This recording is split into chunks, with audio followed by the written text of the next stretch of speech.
If you still don't believe that integration is responsible for ruining the black business, watch this. Prior to desegregation, actually my parents are in that generation in which they weren't allowed to patronize certain kinds of restaurants. In that particular environment, if you were a black-owned restaurant, you were guaranteed a certain number of customers that didn't have any other option of eating in other establishments if they wanted to eat out. Of course, integration was great, but economically, it had a deleterious impact on our community. The first punch was we were so happy to have the opportunity to shop at Woolworth and Sears that we felt like we was sticking it to somebody by going there. Hey, I'm going to spend all my money with you and show you that my money is just as green. Then the second punch was that those retailers started recruiting my husband and me. So when I'm coming up in the 70s, the big goal of any mama, any big mama, is for her daughter or her son to get a good job at a big white company. So our would-be entrepreneurs, our talented 10th, as we call them in our community,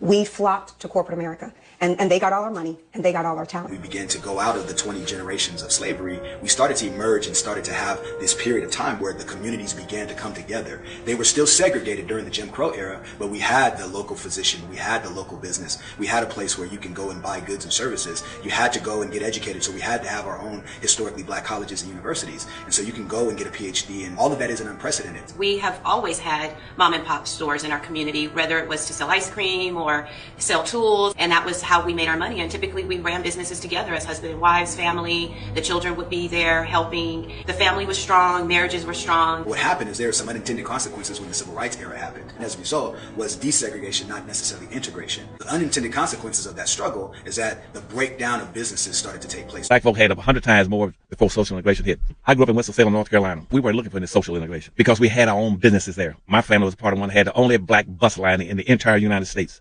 We had over 500 buses. All of our mechanics were blacks. All of our drivers were blacks. Electricians were black. Everything was black. We had that from 1927 up to about 1967. We don't kill our buses. Right. Social integration. You also are talking about Rosa Parks and Martin Luther King going down to Alabama, want to integrate the bus lines. Integrate whose bus lines? White bus lines. We had 2 cab companies in Winston-Salem. Whites had 2 cab companies. They had the Bluebird and the Yellow Cab. When that integration movement started, you know what they wanted to do? Blacks didn't want to ride black cabs anymore. They wanted to ride in white cabs. We had our own movie theaters.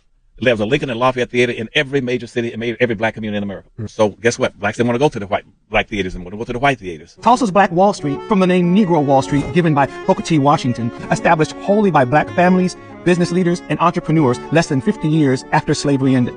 The district was so successful that a dollar would stay within the district an estimated 19 months before being spent elsewhere. Not only did black Americans want to contribute to the success of their own shops, but there were also racial segregation laws that prevented them from shopping anywhere other than Greenwood. In barely 2 years after the 1921 massacre, every house and structure was rebuilt, with more than 100 more African-American businesses in place than were there before the riot itself. Until the 1960s, when desegregation allowed blacks to shop in areas from which they were previously restricted. They don't want any more Negro business. And that Negro business which exists, they say that should be integrated. Well, if it's integrated, what has he got? He wants to lose everything. That type of propaganda is the brainchild of the communists. The NAACP collects millions of dollars through racial incitement. But what do they do with that money? They do not spend one single cent to build any factories or shops to create jobs. They do not spend one single penny of the money that they collect for the purchase of land and home construction, because they consider the purchase of land and development of a Negro community as segregating yourself. They're only interested in one thing: to get into every neighborhood, but build nothing yourself. Unfortunately, it's only a Negro minority of intellectuals and leftist Negro preachers who presume to speak for all of the Negro people. They try to silence all opposition by calling anybody who disagrees with them as Uncle Tom. If white immigrants can come to this country 50 years ago with nickels and dimes and no education, and come here and pool their little nickels and dimes and no education, and set up little stores, develop these stores into larger stores, develop this into an industry which creates job opportunities for whites. And today the black man, according to the government economist, has spending power of $20 billion per year. We feel that with the black man spending $20 billion a year, not setting up any businesses, not creating any industry, not creating any job opportunities for his own kind, he's not in a moral position to point the finger today at the white man and tell the white man that he's discriminating against him for not giving him a job in factories that he himself set up.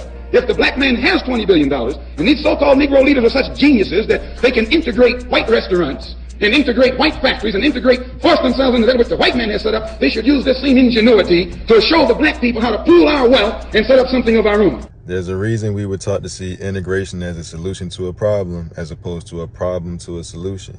I feel like a complete asshole because I never thought about that. Like that whole time they did the boycott, they should have been trying to establish their own bus company as opposed to wanting to ride. I never thought about that. Y'all boycotted for a year just to want to ride on the front? See, you're a smart man. I never thought about that. but you got it now, right? Yeah. Leave whatever comments you want in the comment section, and I'll see you on the next one. Peace.